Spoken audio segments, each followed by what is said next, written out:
नमस्कार जय जगन्नाथ शुभ सकाळ। आज हूँ अगस्ट 8 तारिख शुक्रवार। आज प्रथम खबर मासक भितर 23,000 नियुक्ति। राज्य सरकार बड़ नियुक्ति खूब शीघ्र नियुक्त हे 22,896 कर्मचारी। 10 विभाग ग्रुप सी 22,896 पदवी पूरण मुख्य शासन सचिव निर्देश। अगस्ट 31 सुधा नियुक्ति प्रक्रिया सारिबा निर्देश। विद्यालय गणशिक्षा विभाग सर्वाधिक 8,358 जन को नियुक्ति मिल। पंचायत राज विभाग 4,042, स्वास्थ्य विभाग 3,677 पदवी पूरण हेब।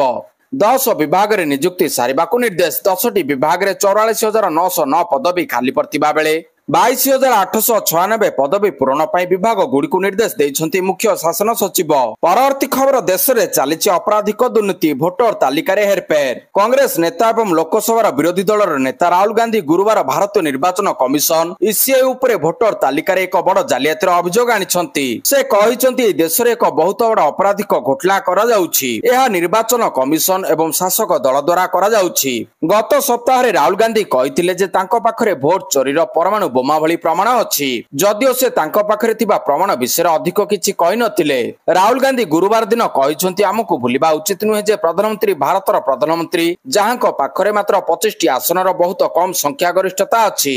परवर्ती खबर लांचुआ कर्मचारी विपदरे श्रीमंदिर हाथ गुंजा नहीं गलाघाटे भक्तों को छाड़ुले जेटीपी स्क्वाड वीडियो भाइराल हेबा परे कार्य अंतर करबा पई श्रीमंदिर मुख्य प्रशासकों निर्देश। सिंहद्वार सम्मुखरे सेवायतों उद्दिष्ट रास्तार टंका नहीं जने जेटीपी स्क्वाड लोकों को छाड़ुथिबार वीडियो सामना को आसीतिला।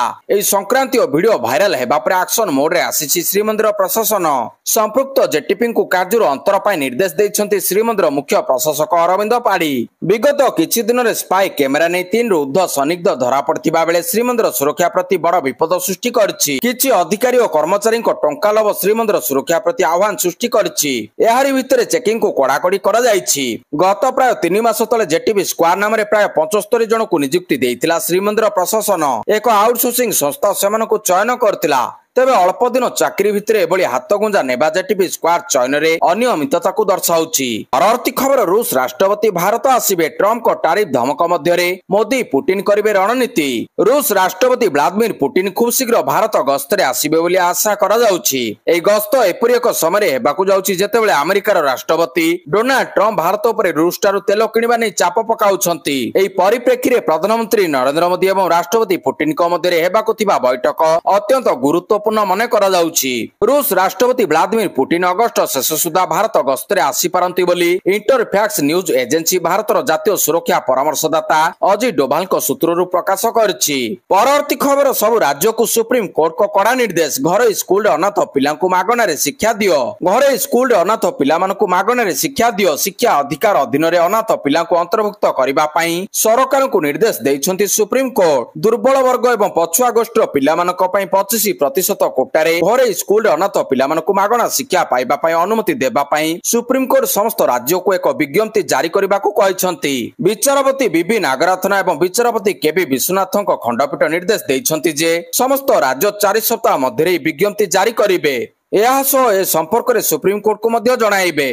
परवर्ती खबर कड़ा जवाब देले मोदी। अमेरिकार राष्ट्रपति डोनाल्ड ट्रम्प भारत विरोध में टारिफ युद्ध को तीव्र कर दिनक परे प्रधानमंत्री नरेंद्र मोदी दृढ़ वार्ता दे कहिसंति भारत केबे मध्य तार चाषी और मत्स्यजीवी मानक स्वार्थ सह आपस करिबो नाही। प्रधानमंत्री कहिसंति तांको एथिपई व्यक्तिगत भाव में बड़ मूल्य देबाकू पड़िबो किंतु से एथिपई प्रस्तुत। दिल्ली रे आयोजित एमएस स्वामीनाथन शतवार्षिकी अंतर्जातीय सम्मेलन में संबोधन करी प्रधानमंत्री मोदी एही कथा कहिसंति। पूर्व घोषणा अनुसार भारत उपरे 25% टारिफ लागू होइछि। अगस्ट 27 रु अतिरिक्त 25% टारिफ लागू हेबो। अमेरिका कहिछि रूस रु भारत तेल आमदानी करथिबारु जवाब रे एभली निष्पत्ति निया जाइछि।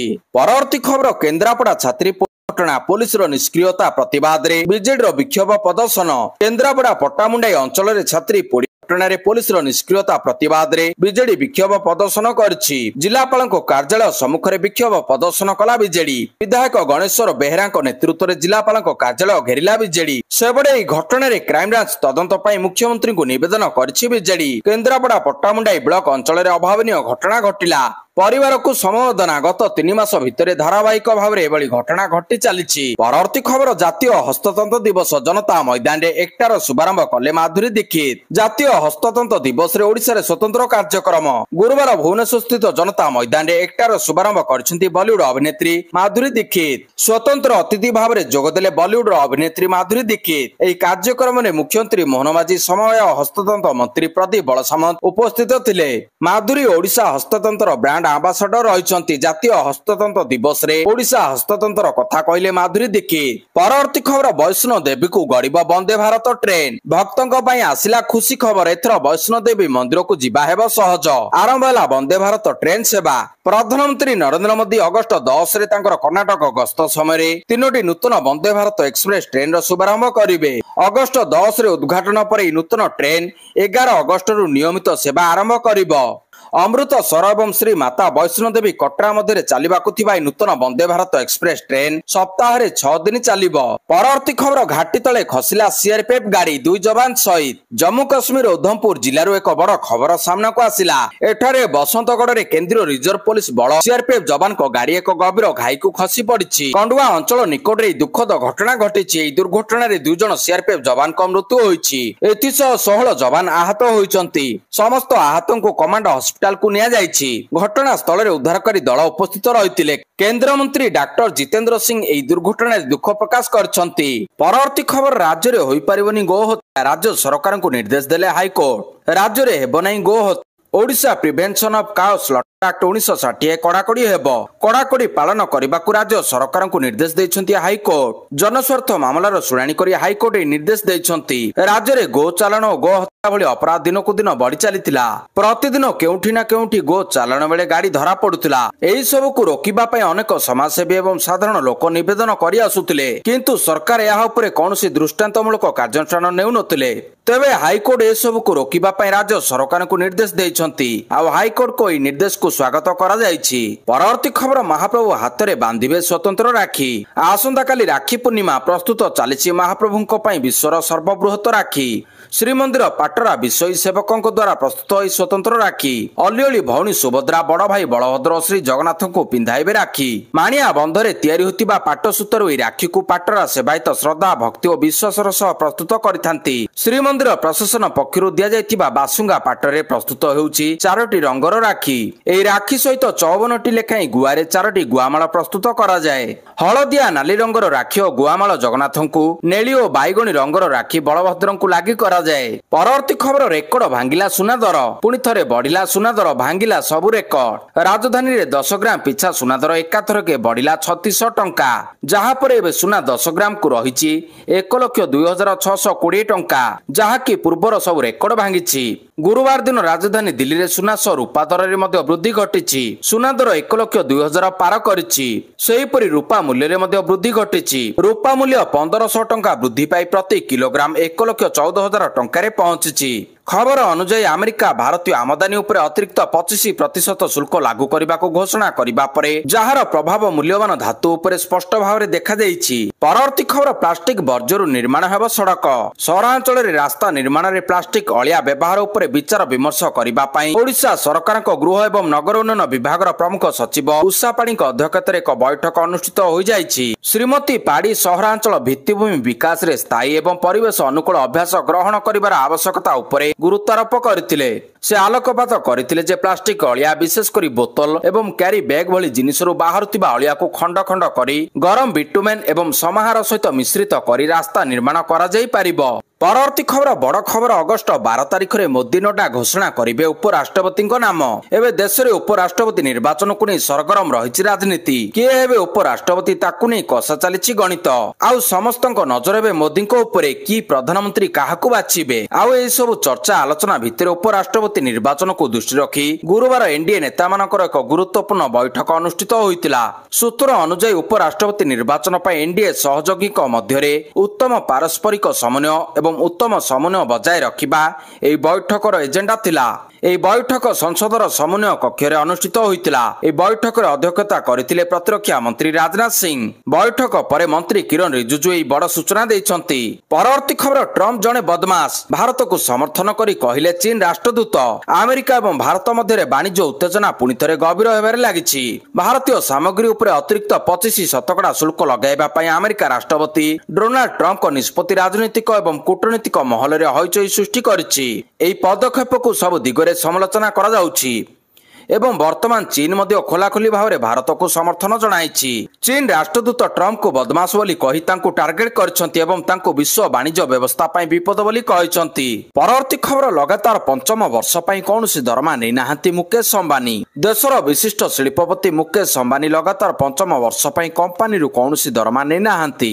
ରିଲାଏନ୍ସର ବାର୍ଷିକ ରିପୋର୍ଟରେ ଏହି ତଥ୍ୟ ପ୍ରକାଶ ପାଇଛି। 2020-21 ଆର୍ଥିକ ବର୍ଷରୁ ଅମ୍ବାନୀ କୌଣସି ଦରମା ନେଇନାହାନ୍ତି। କରୋନା ମହାମାରୀ ପରେ ସୃଷ୍ଟି ହୋଇଥିବା ବିକଟ ପରିସ୍ଥିତି ଯୋଗୁଁ ମୁକେଶ ଅମ୍ବାନୀ ସ୍ୱେଚ୍ଛାକୃତ ଭାବରେ ସମସ୍ତ ପ୍ରକାର ଭତ୍ତା, ସେବାନିବୃତ୍ତି ଲାଭ ଏବଂ ଯେକୌଣସି ପ୍ରକାର କମିଶନ ସମେତ ନିଜର ସମ୍ପୂର୍ଣ୍ଣ ଦରମା ଛାଡ଼ିବା ପାଇଁ ନିଷ୍ପତ୍ତି ନେଇଥିଲେ।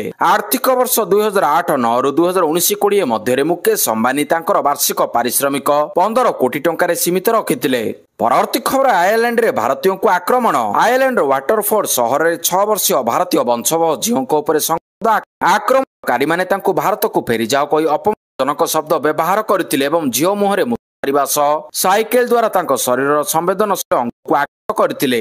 ଆୟର୍ଲାଣ୍ଡରେ ଝିଅର ମା ନର୍ସ ଅଛନ୍ତି ଏବଂ ସେ ସେଠାକାର ନାଗରିକତ୍ୱ ମଧ୍ୟ ପାଇଛନ୍ତି। ଘଟଣା ପରେ ଝିଅର ମା କହିଛନ୍ତି ଝିଅ ଏବେ ବାହାରେ ଖେଳିବାକୁ ଭୟ କରୁଛି ଏବଂ ପରିବାର ମଧ୍ୟ ନିଜକୁ ଅସୁରକ୍ଷିତ ଅନୁଭବ କରୁଛନ୍ତି। ପରବର୍ତ୍ତୀ ଖବର, କୋଟିଆରେ ସମୀକ୍ଷା କରିବେ ଉପମୁଖ୍ୟମନ୍ତ୍ରୀ।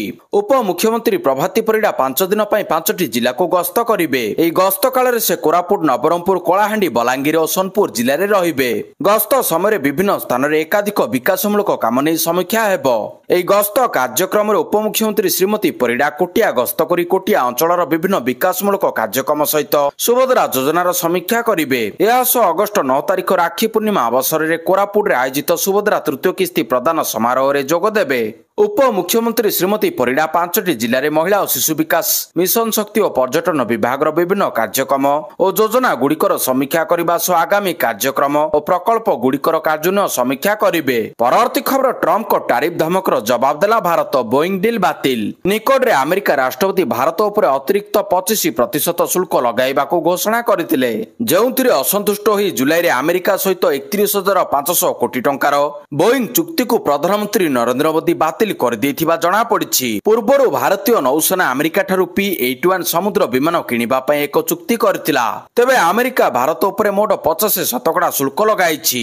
ଅର୍ଥାତ୍ 7 ଅଗଷ୍ଟରୁ 25% ଶୁଳ୍କ ଲାଗୁ ହେବା ସହିତ 27 ଅଗଷ୍ଟରୁ ଅତିରିକ୍ତ 25% ଶୁଳ୍କ ଲାଗୁ ହେବ। ଏହାର ଜବାବରେ ଭାରତ ଆମେରିକା ଠାରୁ F-35 ଷ୍ଟିଲ୍ ଲଢୁଆ ବିମାନ କିଣିବା ପାଇଁ ମଧ୍ୟ ମନା କରିଛି। ପରବର୍ତ୍ତୀ ଖବର, ପ୍ରଥମ T20 ମ୍ୟାଚରେ ଭାରତର ପରାଜୟ। ଭାରତୀୟ ମହିଳା ଏ ଟିମ୍ ଏବେ ଅଷ୍ଟ୍ରେଲିଆ ଗସ୍ତରେ, ଯେଉଁଠି ସେ ଅଷ୍ଟ୍ରେଲିଆ ଦଳ ବିପକ୍ଷରେ 3ଟି ଫର୍ମାଟରେ ସିରିଜ ଖେଳିବାକୁ ପହଞ୍ଚିଛନ୍ତି।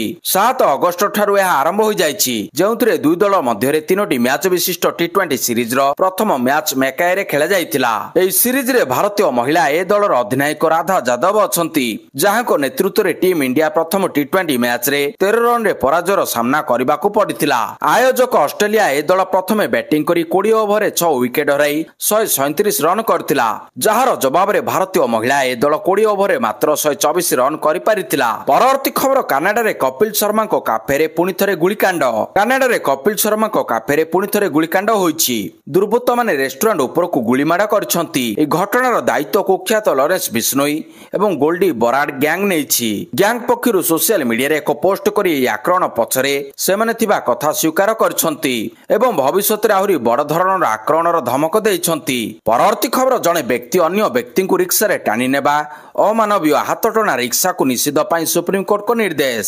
ମହାରାଷ୍ଟ୍ର ସୁନ୍ଦରହିଲ ଷ୍ଟେସନ ମାଥେରାନରେ ହାତଟଣା ରିକ୍ସା ଅଭ୍ୟାସ ବନ୍ଦ କରିବା ପାଇଁ ଏବଂ ରିକ୍ସା ଚାଳକଙ୍କ ପାଇଁ ପୁନର୍ବାସ ଯୋଜନା ପ୍ରସ୍ତୁତ କରିବା ପାଇଁ ସୁପ୍ରିମକୋର୍ଟ ନିର୍ଦ୍ଦେଶ ଦେଇଛନ୍ତି। ମୁଖ୍ୟ ବିଚାରପତି B.R. ଗଭାଇଙ୍କ ଅଧ୍ୟକ୍ଷତାରେ ଗଠିତ ଖଣ୍ଡପୀଠ କହିଛନ୍ତି, ଜଣେ ବ୍ୟକ୍ତି ଅନ୍ୟ ଜଣେ ବ୍ୟକ୍ତିଙ୍କୁ ଗାଡ଼ିରେ ଟାଣି ନେବା ଅମାନବୀୟ।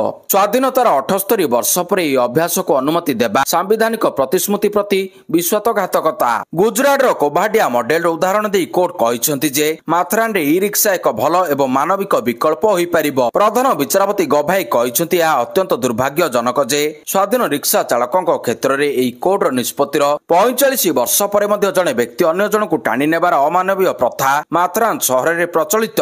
ଆମେ ଆନ୍ତରିକ ଭାବରେ ଆଶା କରୁଛୁ ଯେ ରାଜ୍ୟ ସରକାର ଏହି ଅମାନବୀୟ ପ୍ରଥାକୁ ସମାପ୍ତ କରିବା ପାଇଁ ପଦକ୍ଷେପ ନେବେ।